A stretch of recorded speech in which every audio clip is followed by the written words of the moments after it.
Hey guys, what's up? It's Schlaw, and today I'm back with another episode of Car Rides with Schlaw. Should I say, you know what I realized? I say with. I don't say wit. I say, hey, it's Schlaw coming back to you with another episode of Car Ride.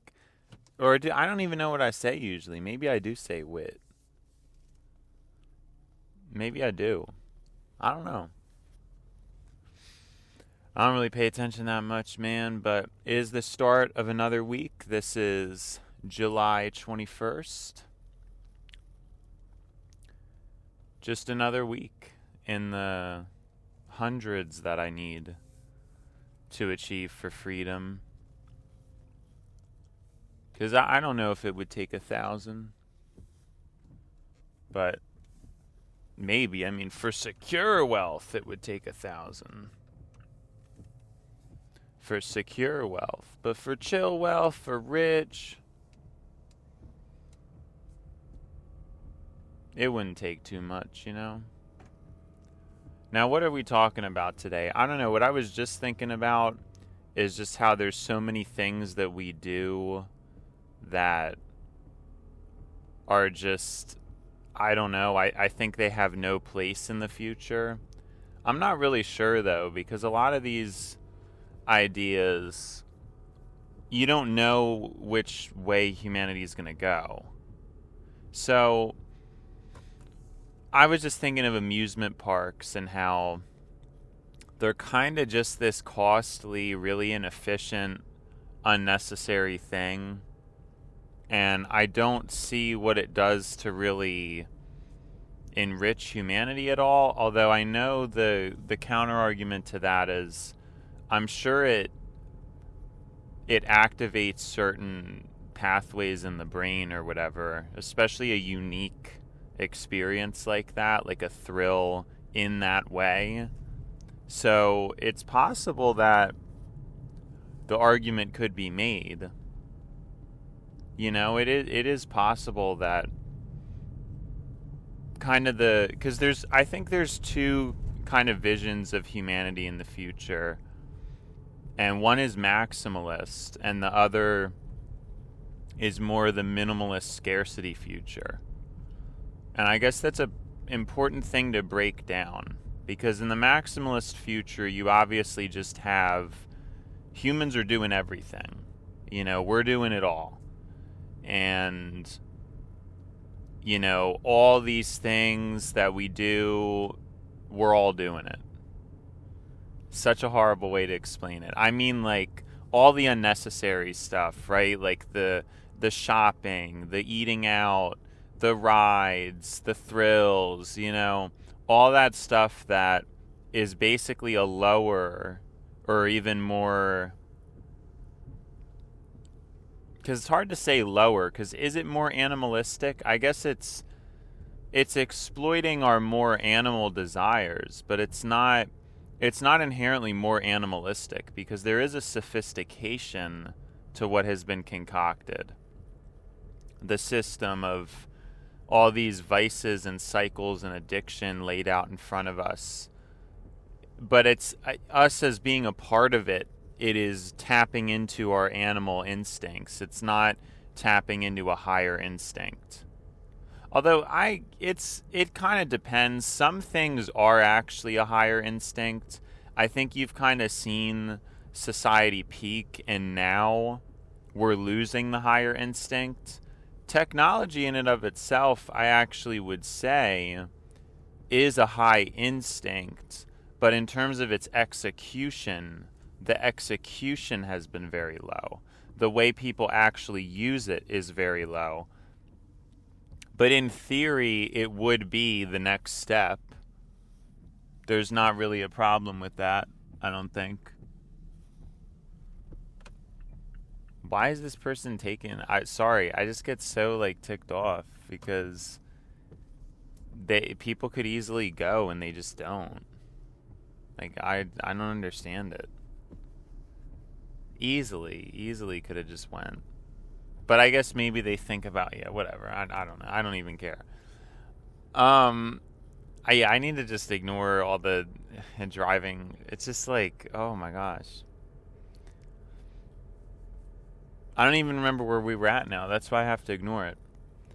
Minimalist, maximalist, future, scarcity versus opulent is kind of the dynamic. So you have one side where it's like, okay, we just kind of reject emotion largely. Now, not entirely, but you largely reject emotion in the name of logic and, oh, we have these impending scarcities. People should be held to a high standard, a high serious standard. What do we do about that? And that's where you have sort of these regulations where all this unnecessary stuff goes away, like restaurants and things just vanish because they're not necessary and they're too costly in the future for people. And we're kind of heading on this track. I actually think the scarcity future is more likely at this rate. And then the abundance future is pushing to maximize human experience. So it's basically saying, nah, like, we're fine with all this stuff. Like, we're fine with shopping malls. We're fine with amusement park rides. We're fine with TikTok. We need to see the furthest extent of how far a human can go. Now, I do think the maximalist view, it's still going to take some tweaking, because the way it is now, it's kind of like the Wild West, and there's a lot of problems. Like, a lot of people use and interact with these platforms and systems, and yet it's causing a lot of problems. Like, we're not really seeing the true highest form of humanity or anything like that. And I think that's a core issue. So in terms of me personally, I'm a little bit conflicted. I mean, I guess I'm just more mutable about it. I'm fine with both paths, but I guess I would lean into the colder path just because that's kind of who I am and kind of what I've always been into, my brand, if you will. I've always just liked the whole optimization and efficiency thing. So I'd be open to it, a society where there's no fun but I think we're heading there. I truly do. I think you see the trends that have taken place, and I think really for the most part people will just stop going to amusement parks and stop doing all that kind of stuff and just be on their phones all the time, especially as health declines. I mean, you have to remember how much cell phones are physically causing health to decline. You really have to bear that in mind. There's a very clear physical health decline as a result of using cell phones on the broader populace. Obviously, this doesn't affect every single person who uses cell phones, but in general, it leads to much more reduced movement, and particularly quote-unquote binge sessions that cause way more sedentary time than whatever else would have been the case. That's kind of the thing I'm trying to get at. So let's keep that in mind. It is a net negative for most people. And I think I'll be able to say, yeah, it's definitely over 50%. I think over 50% of people in the future are just not exercising and all that kind of stuff. And it's going to be scary because there's going to be a lot of health issues as a result of that. I think even as is now, we're going to see an explosion in health issues, and it's not going to improve things because we already are. With the aging population and not enough of a younger population to replace it, we're going to be dealing with higher costs. But then my generation themselves are also not taking care of themselves and just going to put even further strain on the system. Who knows what's even going to happen? Who knows? I mean, it's scary to think about. I mean, I don't even know why I try sometimes, because I'm probably going to end up just being having to be like, everybody's going to be on my back. You know what I mean? Everybody's going to be dependent on the people who are actually just functioning. And that's what I think's crazy, because it's not fair, but I don't know. That's why I hope at some point something gets enforced. I really think that would be nice. I think it will. I think a lot of AI systems will be implemented to kind of regulate people, because I know I can't be the only person thinking about it like this. There's just no way. And that's when you get into some of the darker ideas, or at least they're darker to us as humanity, but in terms of the broader scope, you have to question what is the true darkness. So a lot of people who are lower class don't necessarily have aspirations or really do anything too interesting with their lives. And so what's the point in giving them more money just for the sake of comfort? I mean, yeah, it's nice, and it leads to people's lives being fundamentally changed and people being happier, but what are people spending it on? I even think, because I'm not even just going to say lower class, this is a human issue. I don't want to make it seem like because there's plenty of rich people who do the same thing. I mean, they make a lot of money, but they go on vacations, they get a lot of food out. It's not really anything aspirational or inspiring. It's just doing these things, and you have no idea if the person has bigger goals or intentions. And for me, that's the thing, is I have a lot of ideas. I have goals and things. I would really appreciate wealth, really. And I would not blow it on these trivial things, I just wouldn't. And that's the thing that I just don't like about the system right now, is I just think it's awful. Sorry, not the system, people, right? And that's how you have to navigate this thing, and kind of balancing between the humanity of it and then what's actually best for humanity. Because it's a tricky proposition. I know a lot of people would think it's crazy what I'm saying, but I definitely think there's credence to it. That's just my honest opinion. I think there's credence to think about it, because if we're holding humanity back just for the sake of comfort, I just don't know. I don't know how I feel about that, because I do want to see humanity get better.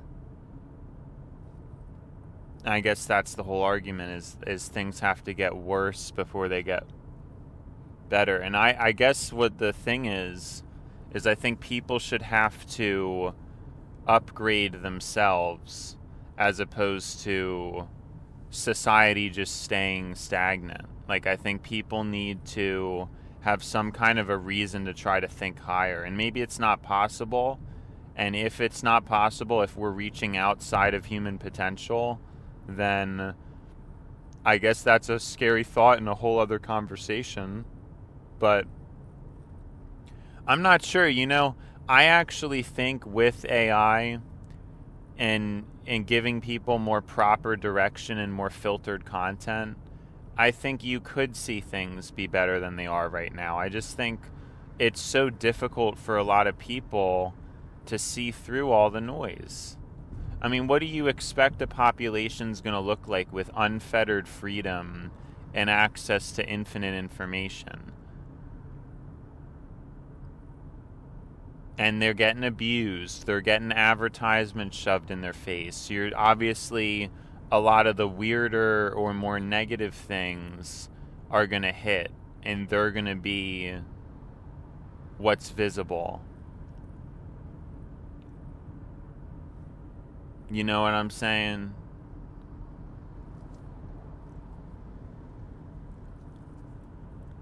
And so, yeah, I mean, is it a shocker this is what's happening to people? I've already explained. I think for a lot of people, you give them a good phone, heck, not even a good phone. You give them a phone, they're really occupied. I mean, that can really stimulate a human brain.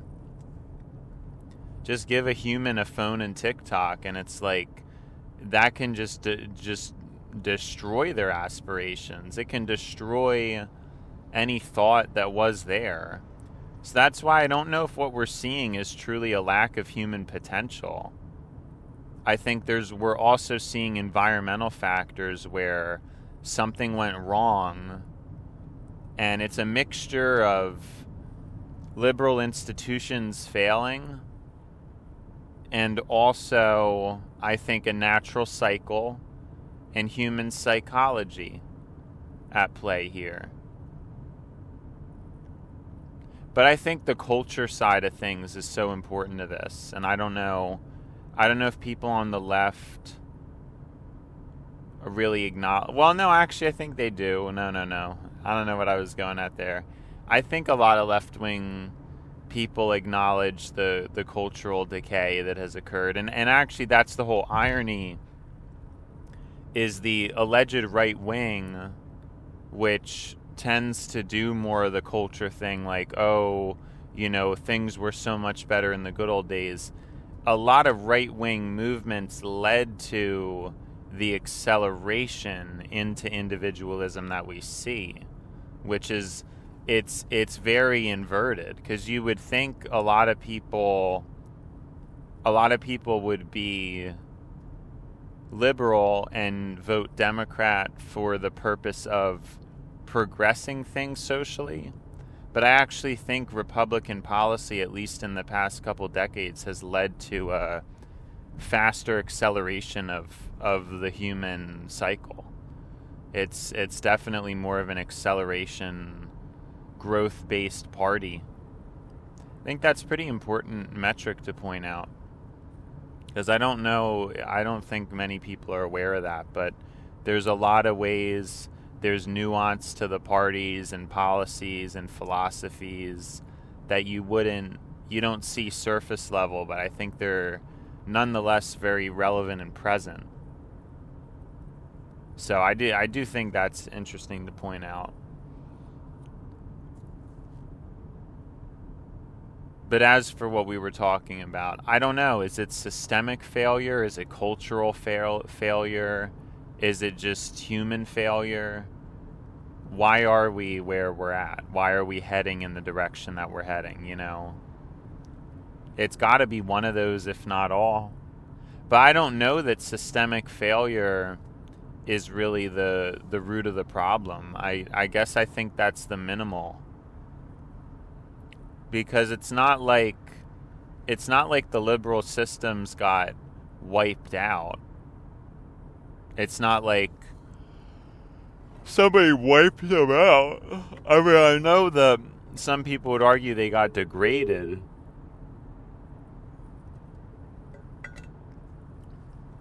But even in other countries that supply college for free, I still think you see a lot of this decay. It's not, you know, I just don't know. I'm not sure.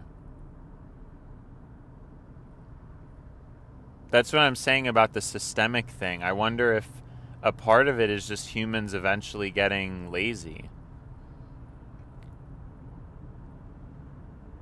That's kind of my main premise, is that liberalism causes abundance, and then eventually people just can't maintain that level of output. Because even now, there are a lot of people who still, young people even, there are still some people who are going to college and moving forward with their lives. But then there's a lot of those people that get a ton of extra support. There's therapists, there's psychologists. People have all these extra support lines that didn't really exist in the past. I mean, in the past it was less transactional, You just had your parents and family and friends. Now people hate their parents and don't have friends, so of course we basically have to pay for some way to try to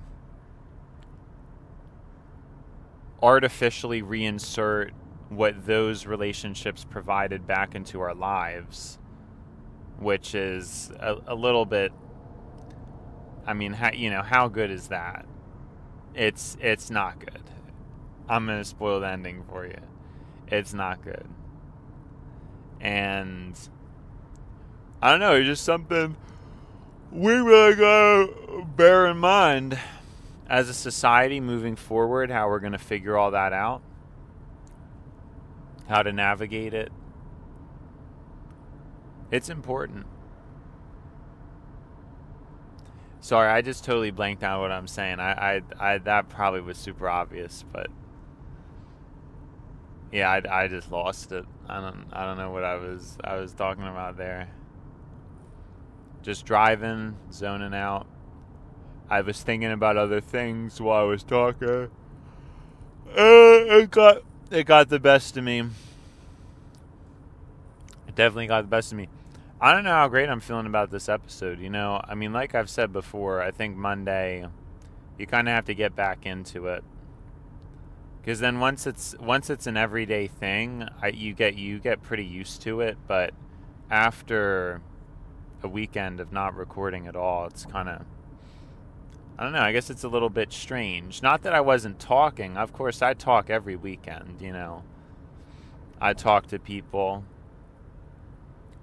But it's different, and then I think you get used to having a conversation, and that's a lot different than this. Whereas during the week, I probably do this more than because with how long my shift is, I don't really have much time to myself. But it's such a different environment, getting used to and optimizing the self for recording versus talking to people and optimizing for people. That is a very big difference. So that's something, should keep in mind. But yeah, I mean, I guess it's tiring, but I don't know why. I do feel a little bit tired. And what's funny about that is I actually got more sleep than usual, and I feel a little bit worse, which seems to be a trend. Because I got basically 7 hours tonight. I had been getting less, and it's like, it seems like I actually feel better with a little bit less. So we'll have to see how that goes. I want to do more sleep experimentation. Needing less sleep would really be a good thing in general. I'd be able to do more, record more. So I want to be the ultimate human, but there's definitely no way I could do a full 8 hours. I think that's just out of the question. At this point, I don't even consider it. So I hope I'm not hurting myself by not doing that, but it just does not come to me. I just wouldn't like it if I had to sleep more. Wouldn't be into it, so I hope I'm doing what's right for my body, because I don't know, I just can't do it. That's that, can't do it. I was really liking what I was talking about, though, before, whatever it was. I don't know why. I lost my train of thought. It's kind of crazy. Lost my train of thought. It's just that idea about fairness and equality, and who deserves it. And I guess some people argue everybody deserves fairness, and I guess I'm just not sure that that's the case. And I think people who think that way, it's just kind of a rose-tinted lens way of thinking. I don't think it's particularly accurate. It's kind of like people who think, oh, everybody's smart, everybody has the potential. Those mindsets may be healthiest to hold but I don't think they're true. I don't think everybody has the potential. I think it seems like a majority of people are destined for mediocrity, which I don't know if that's a word, but kind of would be interesting if it was a word. People are either destined for mediocrity or just poor performance. And I just don't think a lot of people understand stuff and quantify stuff. And when they see about this fairness thing, they don't see how there's going to be scarcity in the future and that it's not going to work. Like, not everybody is going to be able to get equal treatment or equal things. It's going to be rougher.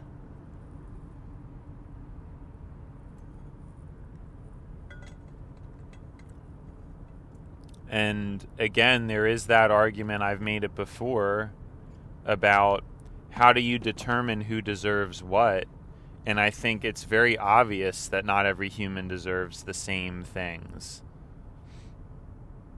Now, we've already talked about before, I don't know, the extremity of inequality now is quite severe. But I guess not many people are really advocating for true equality anyway. I don't think a lot of people are.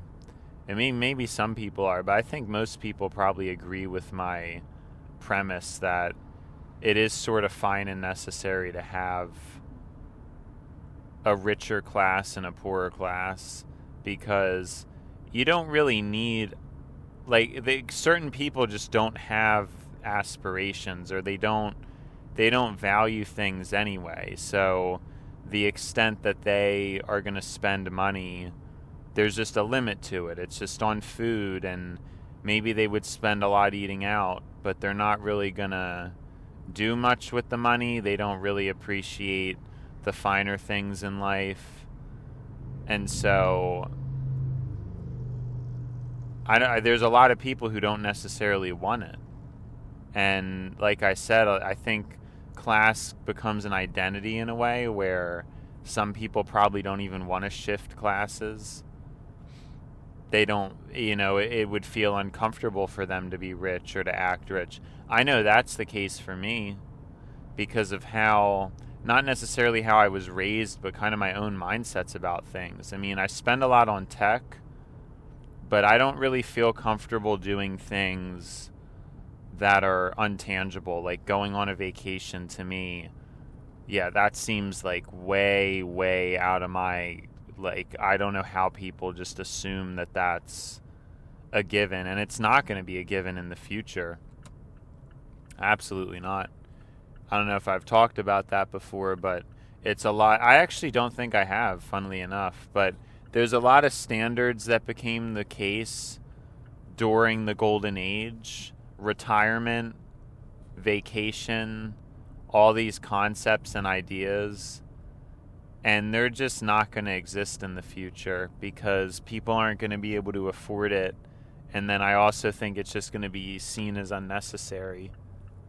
I don't see how or why there's any reason to continue those things, but it's kind of a shame.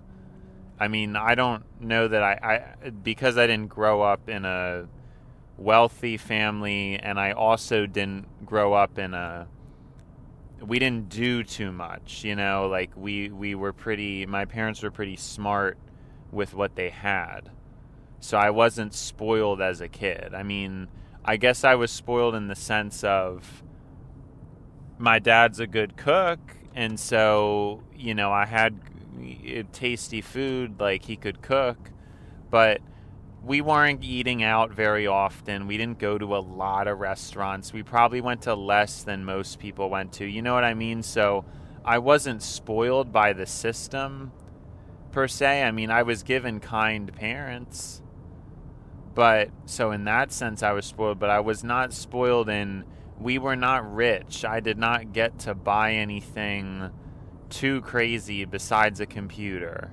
That was like the craziest thing I was able to get, right?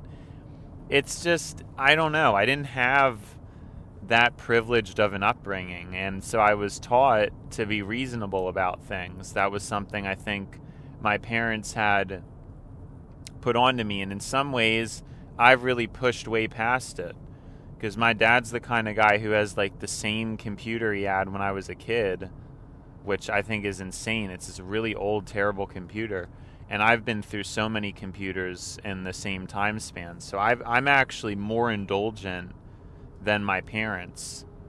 And of course, I guess you could say that's hard to say because I'm in my 20s, and maybe when my dad was in his 20s, he probably spent a lot more than he spends now as somebody who's much older and much wiser. I don't know how it's going to be like when I'm, you know what I'm saying? I mean, everybody's different, but I do kind of feel like a lot of the stuff was sort of mistake for me to purchase. I definitely didn't need to, and looking back, I probably would have just rather saved the money or something like that. But you live and you learn. I really want to try to stop buying stuff that, it's just, I mean, I do better than most people though. Like I said, I mean, I spend what I should, I think. I'm not managing my finances poorly. I have no debt. I just do normal stuff, which I guess is pretty above average now. But yeah, I have no debt. I don't do anything crazy. I mean, I do spend some money, but I'm saving a good amount too. It's not like I could easily spend a lot more if I was living a debt lifestyle, or I just could. I mean, if I really wanted to, I could live a higher quality of life, but I don't. I save, but I have been, and I actually kind of predicted this, that when you first get a job, that period is you probably do end up spending a lot, because I think I probably did this year. I probably spent more than I ever had, and I just think that sort of happens when you first get a job and you have all this money coming in. You're not used to having that much money, and you just use it. It's interesting. But I kind of figured that would happen. But I'm hoping like my resolution for next year, and really starting right now, I really want to cut back on the spending.